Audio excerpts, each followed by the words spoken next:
Right. Let's just see how much the rain is going to make things more annoying for us in this mission. No surprise that it's going to slow us down, even for a flyer like Florina there. It's not like a Pegasus looks all that similar to a duck or a seagull. And look at that! Florina is doing some more damage to an archer when the game made it very clear that archers are the hard counter to flying units. I was not really planning on Florina getting the final blow in on that guy, but hey, I'm not going to complain. I'm just going to wonder if that single-digit critical rate really is that low, considering that's not the only time she pulled that off in this mission. Anyway, let's get everyone moving a bit further. I kind of wish we could have gotten some more kills in this turn, but frankly, it's understandable why we can't. If nobody is in range to attack, then all you can do is keep on advancing.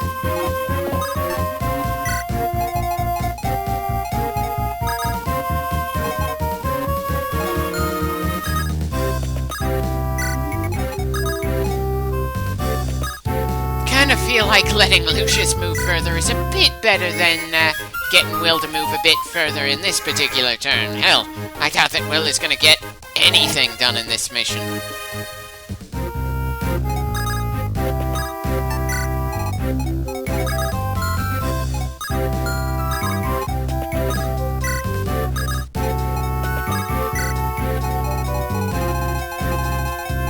Certainly not seeing all that many enemies at the moment.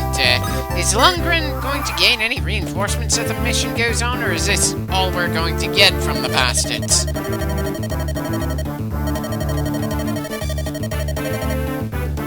For some reason, I was expecting the rain to last a little bit longer. I'm not entirely sure why.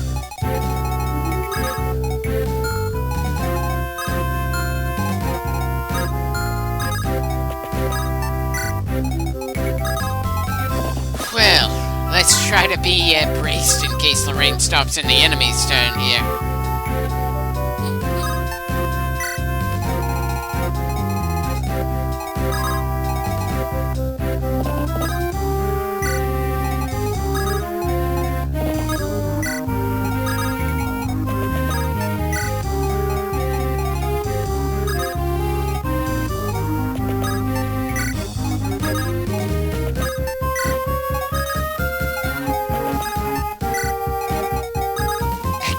I really wish there was something I could be doing right now other than just moving troops in the same general direction because I want to cross that one bridge. I also wish that Sarah had someone to heal other than herself. And it's still a bit embarrassing I managed to get her hurt. Would it have been more embarrassing for Nils to get hurt instead? Or is it worse for our only medic on the field to be pretty wounded this early on in the mission?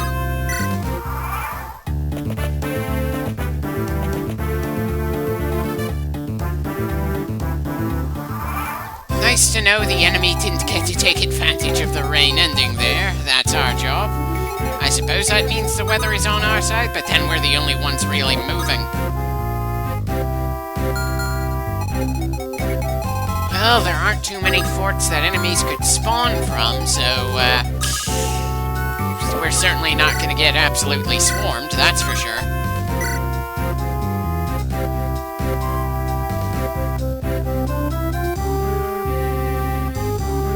Looks like Sane is more than capable of handling these grunts at the very least, but that doesn't really tell us how he's going to compare to Lundgren himself. For all I know, Sane would get absolutely wrecked if we send him against the boss alone.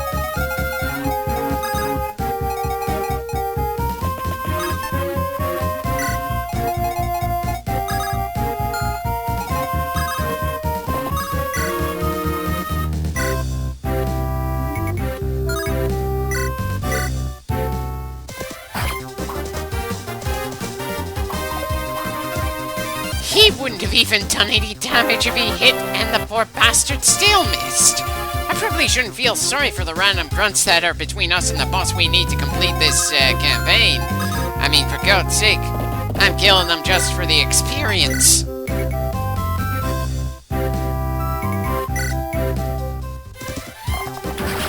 That makes 10 for Wrath. Son of a bitch, I was hoping that Matthew could have gotten to the archer there. That kind of makes it a lot rougher for me to justify sending Florina against that guy. I'm certainly not going to rely on her getting another lucky critical. If you rely on luck that damn much, you're just asking to get fucked over.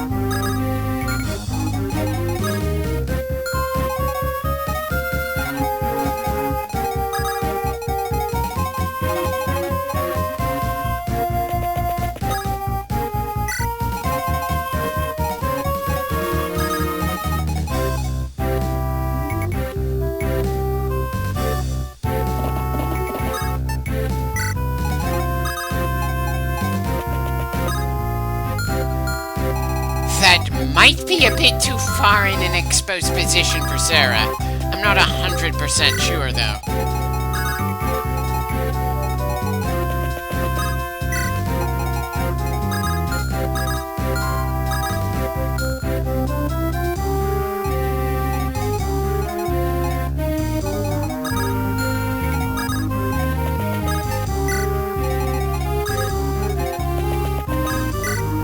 Definitely giving Nils plenty of exercise, that's for sure.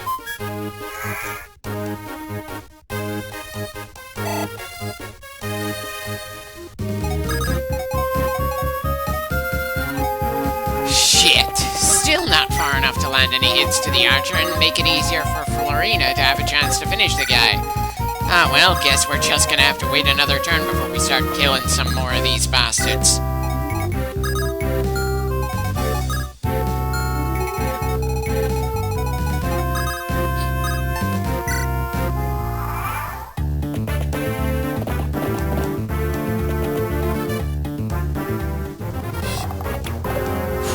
Thanks for dodging that, Matthew.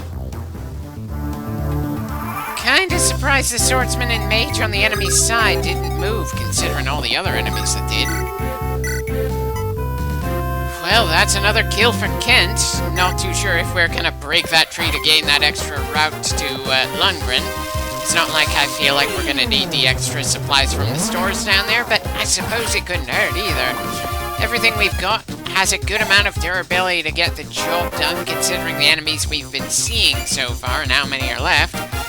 Anyway, dear God, that level up from Kent was about as pathetic as it gets.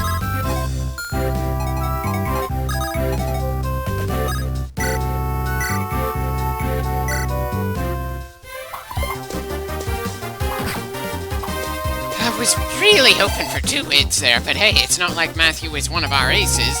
Hell, he only has 1 kill on his entire record.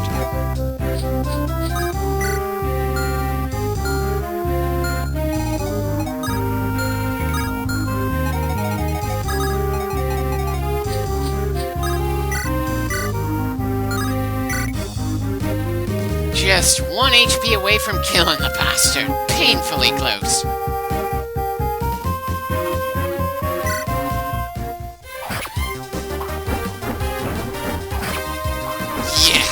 Definitely wasn't gonna get another critical hit out of her in this mission. Why couldn't Kent have gotten a level up like that?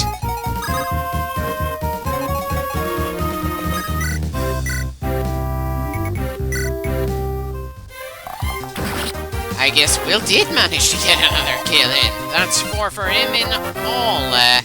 Just 1 away from becoming an ace, which is painfully close, really.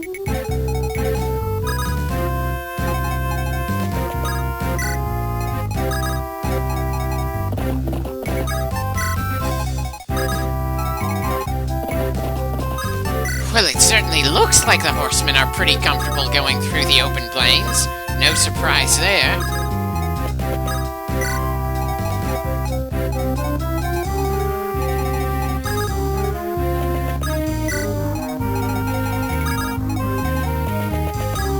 Not sure why, but I was hoping that Dorcas would be able to cross the river without a bridge. I probably should have a better handle on his limits this many clips in.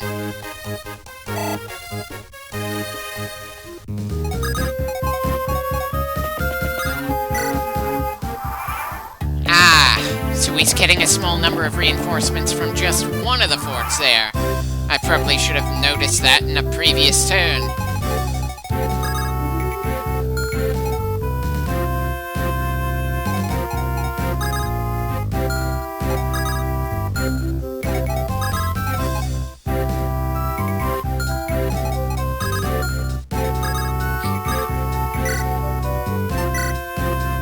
the hell am I even considering sending Florina against an axe user when there's other enemies just behind him?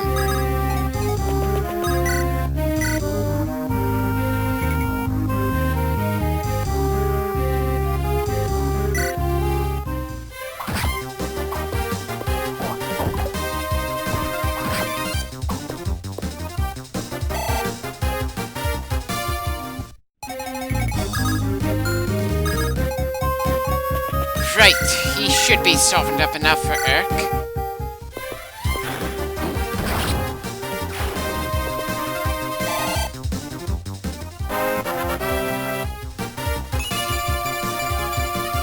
Definitely a good level up for him. Now, let's get Lynn to the other side and pull our Lance Reaver out.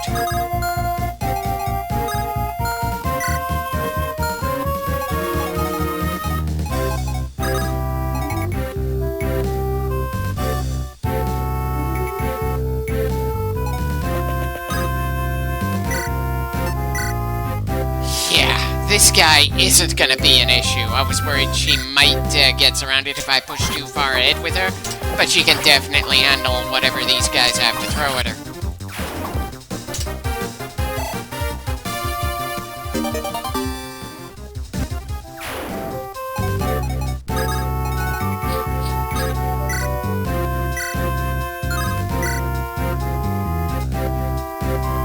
Maybe not the best position for Florina to support Lynn from, but I'm not feeling all that worried about the swordsman, nor am I feeling much for the other cavalry guy, since he's probably the same level of strength as the guy Lynn took out in a single turn.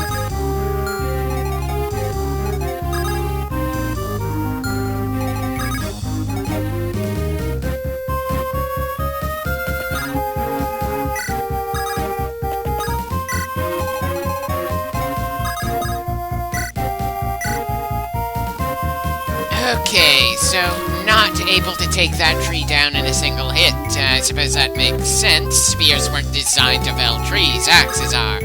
And it looks like we can get Dorcas into position to deal with that.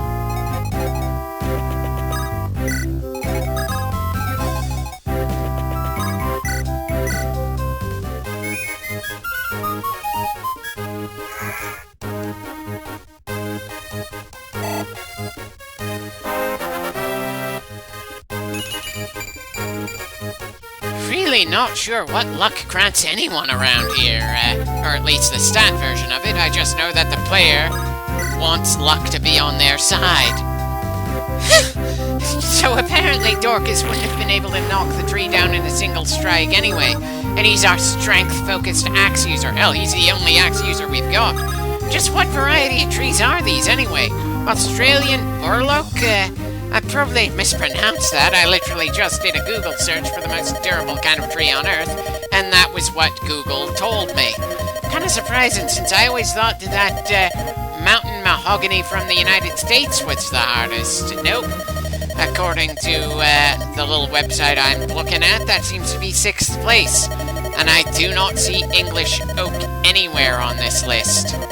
Yikes.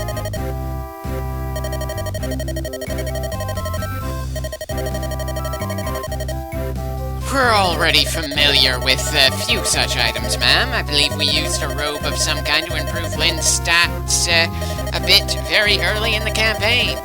And I'm pretty sure that item will disappear regardless of if we use it in this mission or not, since, well, this is the final mission of the campaign. So we really don't have all that much time to use the damn thing at all. Well, okay, there might be a lot of time left on the clip, but I'm sure there aren't too many turns left for us to do this item trade.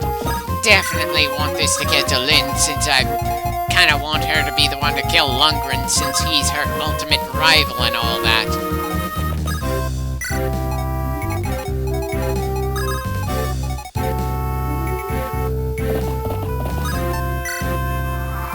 Why is it they're only getting reinforcements from one of the 3 forts between us and Lundgren?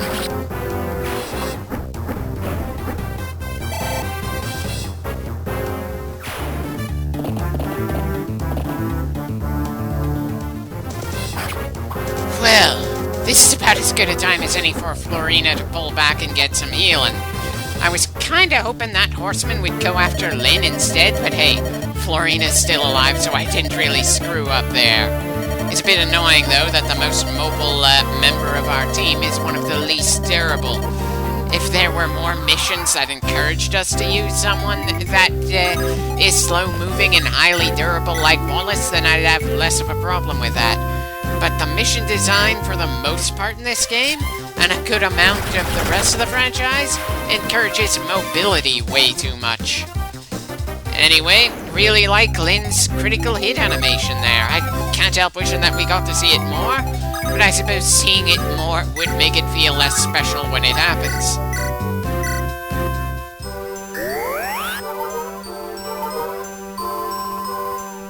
Kind of funny how little healing Sarah has had to do in this mission compared to the others in this campaign.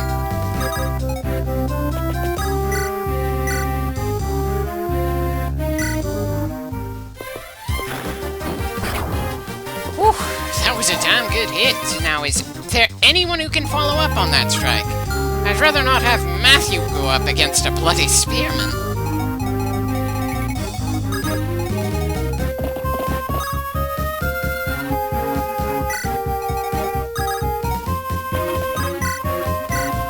Definitely not about to take the risk of attacking, since this bastard just needs 2 hits on Matthew to bring him down, while Matthew would need 6 damn hits.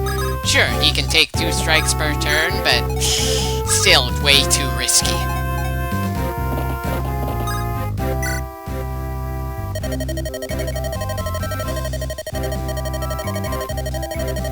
Thanks for the advice, but I think I'll be the one to choose how the team uses our budget. Sure, we aren't going to really need that money for much longer since this is the end of the campaign, but still.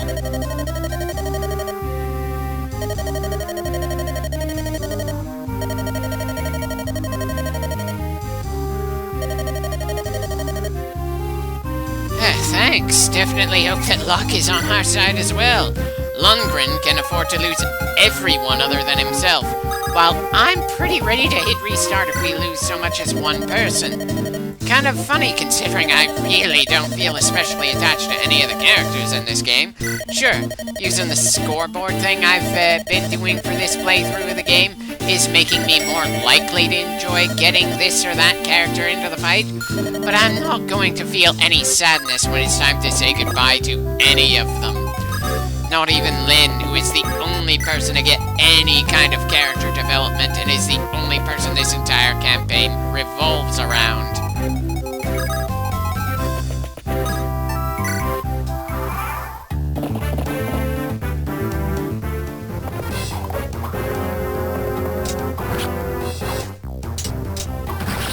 That makes 26 for Lynn. She's got a very firm footing in second place on the board. But I don't think she's going to be able to beat Kent's score of 31 before we're done here.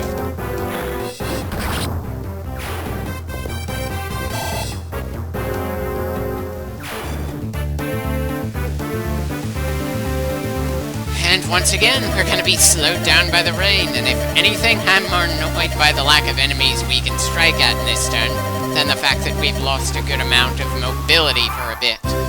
Part of that probably has to do with how generally bloodthirsty I am in pretty much any game, but the other is just that there's a lot less tactical thought needed when you're traveling through empty space than when you've got some obstacles to remove on your way to your goal. The periodic rain is doing a good job of making this mission feel distinct compared to the previous missions we've gone through, and the size of it is really making those moments of limited mobility hard to ignore, but I don't really need to think that hard about who moves where, when the only enemies left are the armored guy next to Lundgren and Lundgren himself, neither of whom are moving. We are technically pretty damn close to the end of this mission, to the point that you could almost taste it. And this isn't really the kind of game where you can tense up as you get closer to the end of a mission. Not unless you're the kind of person who tenses up as you get really close to checkmate your opponent in chess or any other real turn-based game, really.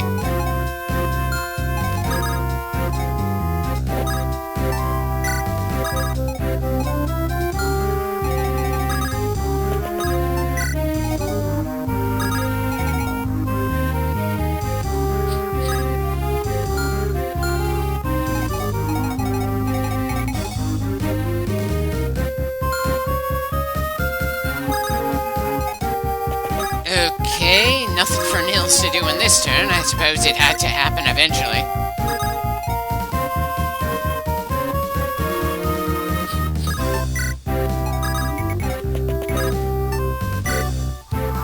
I was kinda hoping the enemy was done getting reinforcements since we didn't see any in the previous turn. Not that one guy on horseback is gonna make things too dangerous for us as we keep pushing forward. And to be fair, I do appreciate having someone to contend with as we keep getting closer to our goal. I just thought that I had a sense for how this mission was going to flow, and that guy showing up now, after the previous turn had no fresh reinforcements, makes me wonder what other minor surprises I'm gonna see before we get the finishing blow in.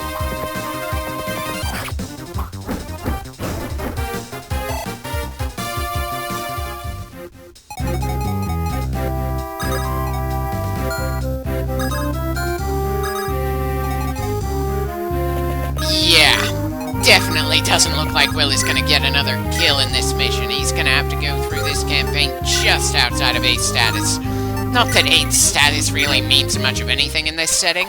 It's just something fun for me to keep track of. Speaking of keeping track of things, it looks like Lynn's Lance Reaver is likely to break before we get to Lundgren. That would certainly make things awkward. I'd prefer if she got the final hit on the bastard after all, but if that doesn't happen, then that doesn't happen.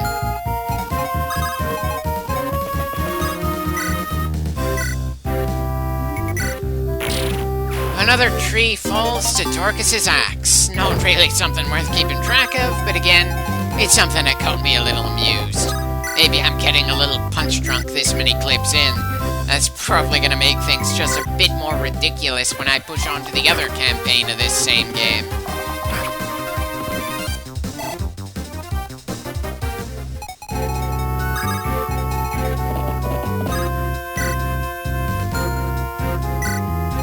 Since we're standing on that fort, I very much doubt the enemy is going to deploy another cavalryman from it.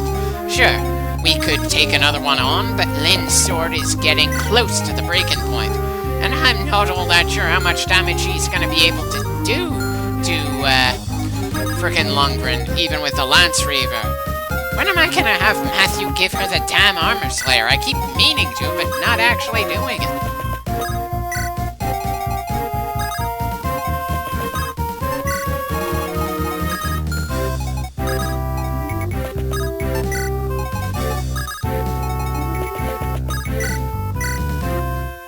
Let's get her moving a bit further, since I'm damn sure we're gonna need some healing as we finish things up here. Not that she's gonna be able to heal anyone once Nicholas gives her that extra boost immediately, but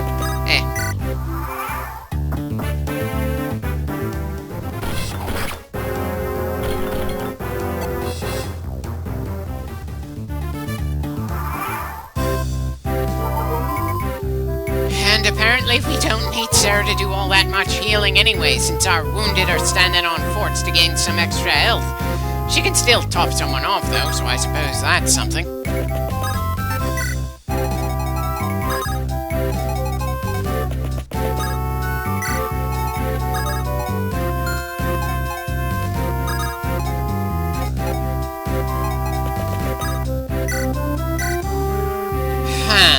Maybe Dorcas is going to throw his axe at the bastard in the next turn in order to help soften Lundgren up there.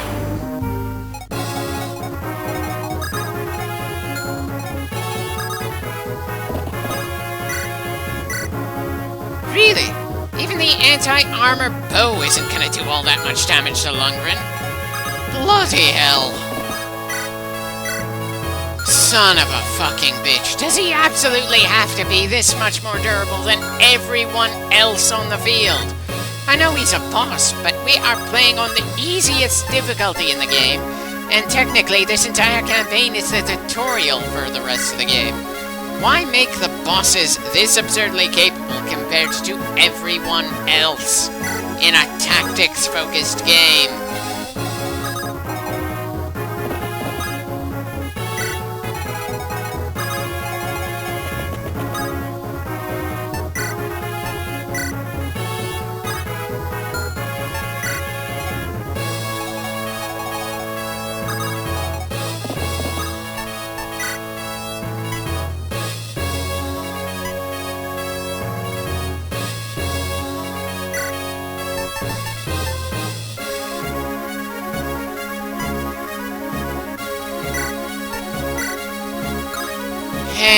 great. I probably screwed up giving Lynn the power ring there. Probably should have handled that in a different way.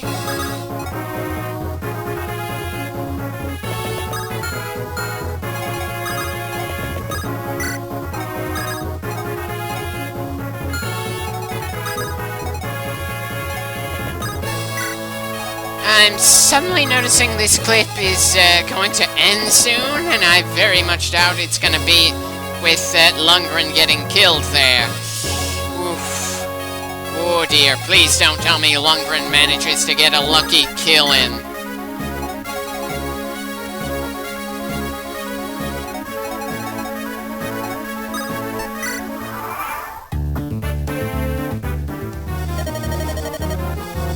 Interesting to see he has individual dialogue for both our spear-using horsemen, though. He's talking as if he's already spoken to Kent, which we damn well know he hasn't.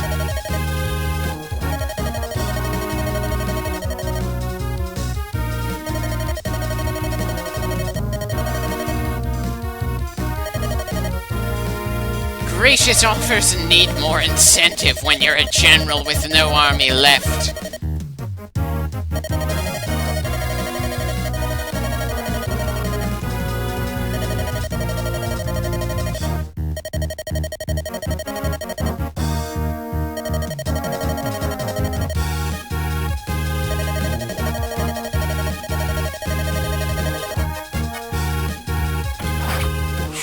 Good. We didn't lose anybody at the tail end of this clip.